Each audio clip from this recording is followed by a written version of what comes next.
परमेश्वर के दैनिक वचन। ये कहा जा सकता है कि आज के सभी कथन भावी मामलों की भविष्यवाणी करते हैं। ये कथन बताते हैं कि परमेश्वर अपने कार्य के अगले चरण के लिए किस प्रकार व्यवस्थाएं कर रहा है। परमेश्वर ने कलीसिया के लोगों में अपना काम लगभग पूरा कर लिया है और बाद में वो सभी लोगों के सामने क्रोध के साथ प्रकट होगा, जैसा कि परमेश्वर कहता है, मैं धरती के लोगों से अपने कार्यों को स्वीकार करवाऊंगा और न्यायपीठ के सामने मेरे कर्म साबित होंगे, ताकि उन्हें पृथ्वी के लोगों के बीच स्वीकार किया जाए। जो स्वीकार करेंगे। क्या तुम लोगों ने इन वचनों में कुछ देखा? इनमें परमेश्वर के कार्य के अगले हिस्से का सारांश है।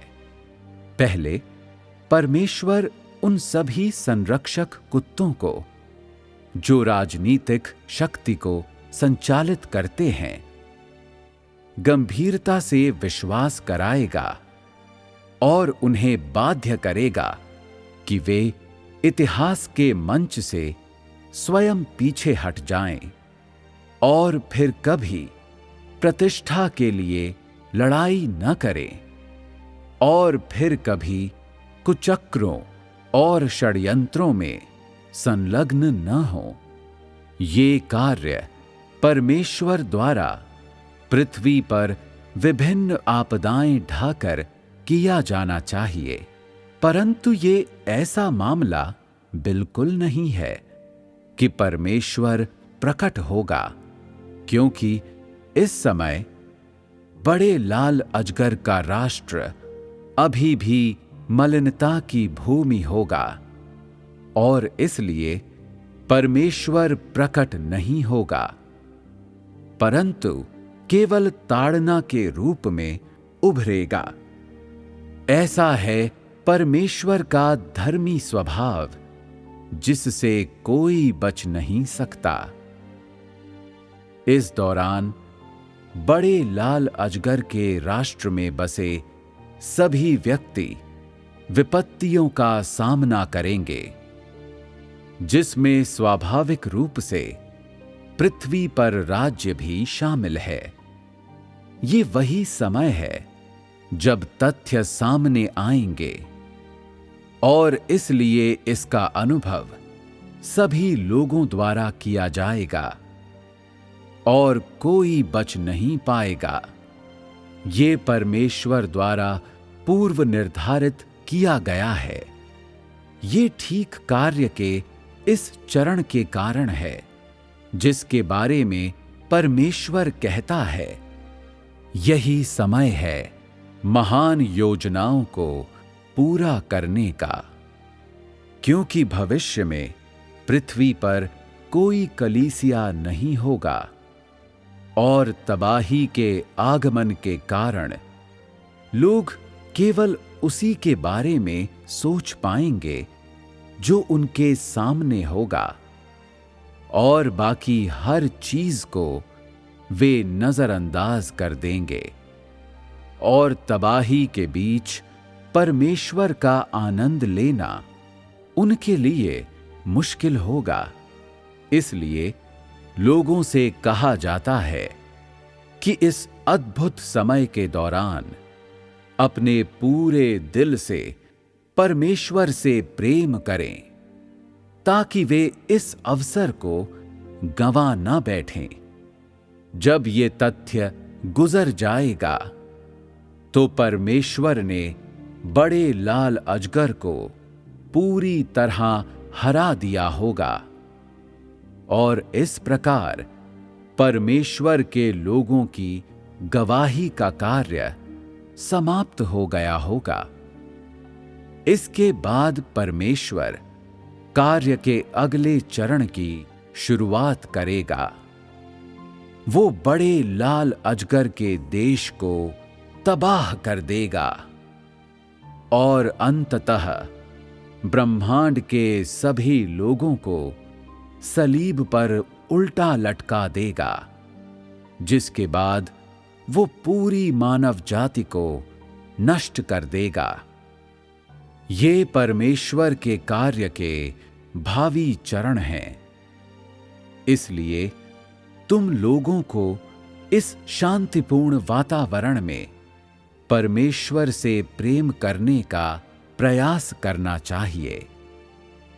भविष्य में तुम लोगों के पास परमेश्वर से प्रेम करने के और अधिक अवसर नहीं होंगे, क्योंकि लोगों के पास केवल देह में रहते हुए परमेश्वर से प्रेम करने का अवसर होता है। जब वे किसी दूसरे संसार में रहेंगे तो कोई परमेश्वर से प्रेम करने की बात नहीं करेगा। क्या ये एक सृजित प्राणी की जिम्मेदारी नहीं है?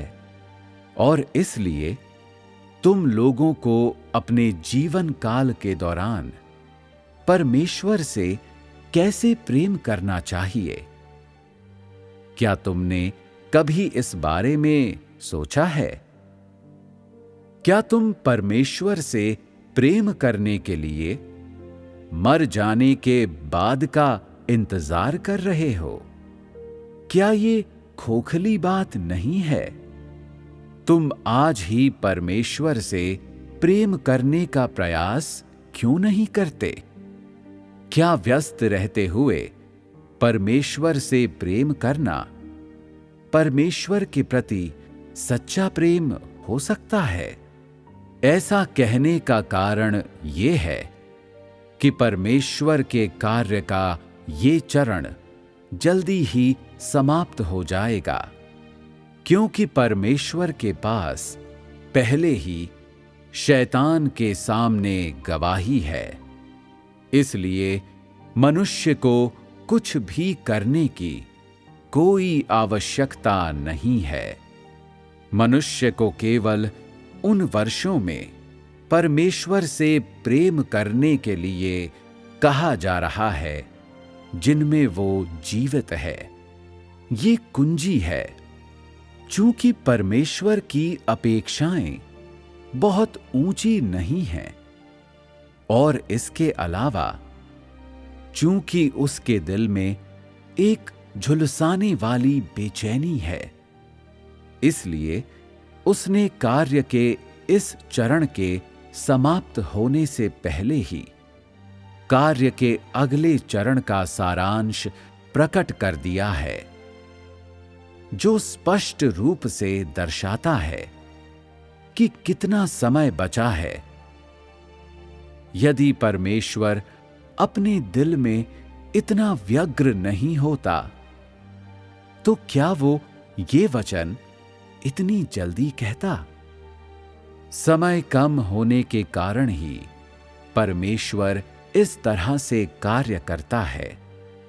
आशा है कि तुम लोग अपने पूरे दिल से, अपने पूरे मस्तिष्क से और अपनी पूरी शक्ति से परमेश्वर से प्रेम कर पाओगे, ठीक वैसे ही जैसे तुम लोग अपने जीवन को संजोते हो। क्या ये परम सार्थक जीवन नहीं है? जीवन का अर्थ तुम्हें और कहां मिल सकता है? क्या तुम बहुत अंधे नहीं हो रहे हो? क्या तुम परमेश्वर से प्रेम करने के लिए तैयार हो? क्या परमेश्वर मनुष्य के प्रेम के योग्य है?